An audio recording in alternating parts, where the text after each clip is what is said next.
ভারত সিন্ধু জলবন্টন চুক্তি স্থগিত করার ফলে পাকিস্তানের ওপর তার কী প্রভাব পড়বে তা নিয়ে নানা পক্ষের নানা মত ছিলই।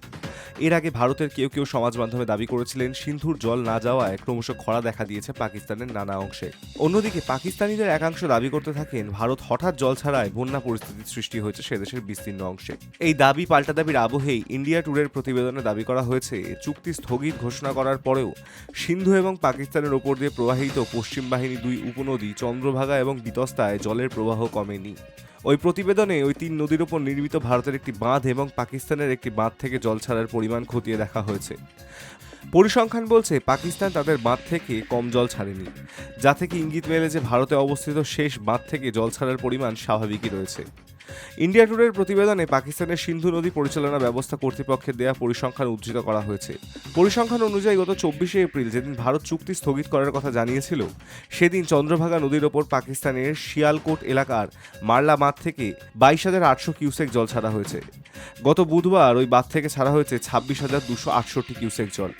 একইভাবে গত 24শে এপ্রিল পাক অধিকৃত কাশ্মীরে বিতস্তা নদীর ওপর থাকা মংলা বাঁধ থেকে ছাড়া হয়েছে 44,822 কিউসেক জল। আর গত বৃহস্পতিবার একই বাঁধ থেকে ছাড়া হয়েছে 43,486 কিউসেক জল। ভারত ছাড়ি নদীগুলি পাকিস্তানে ঢোকার পরেই তাদের ওপর বাঁধ তৈরি করেছে পাকিস্তান। প্রতিবেদন অনুসারে জলবন্টন চুক্তি স্থগিতের পরেও পাকিস্তানের বাঁধগুলি থেকে জল ছাড়ার পরিমাণ এই ইঙ্গিত দেয় যে ভারতে থাকা বাঁধগুলি থেকে জল ছাড়ার পরিমাণ এখনও প্রায় একই রয়েছে।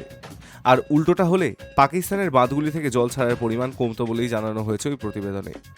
বিশেষজ্ঞদের একাংশের মত, সিন্ধু এবং তার পশ্চিম বাহিনী উপনদীগুলির জল আটকানো বা অন্য পথে ঘুরিয়ে দেওয়ার মতন পরিকাঠামো এখনও পর্যন্ত ভারতের নেই কোনো বড় বাঁধ যার মাধ্যমে সিন্ধুর বিপুল জলরাশিকে আটকে দেওয়া যায়। তবে চুক্তি স্থগিতের কোনো প্রভাবই পাকিস্তানের ওপর পড়বে না বিষয়টা এমনও নয়। ভারত সিন্ধু জলবন্টন চুক্তি স্থগিত করায় জল ছাড়ার পরিমাণ আর ইসলামাবাদকে জানাতে বাধ্য নয় দিল্লি। ফলে নিম্ন অববাহিকায় কতটা জল এসে পৌঁছবে তা নিয়ে সুনির্দিষ্ট কোনো তথ্য থাকবে না পাকিস্তানের হাতে।